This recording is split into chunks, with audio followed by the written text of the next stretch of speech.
डोक्याला हात लावताय माझ्या डोक्याला मरू द्या तुम्ही. मी कशाला हे करताय? तुम्ही बाजूला सर. कानगुडे साहेब मी तुमचा माणूस मागणं मला ओढतोय. माझ्या कमरेला स्लीपचा त्रास आहे. मग मी काय म्हणत आहे तुम्हाला? थांबा. मी काय म्हणत आहे? मी काय म्हणत मी ऐकत नाही. पोलिसांची गळचेपी बघा कोणत्या पद्धतीमध्ये चालू आहे. खाली घ्या ना.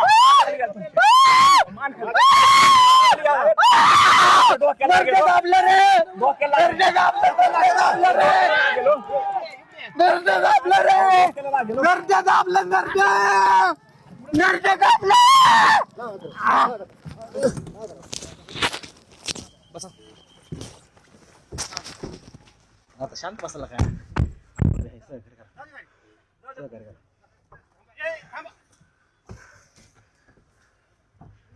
हे नरड दाबलंय पोलिसांनी. नरड दाबलंय. मारून टाकते मला आता.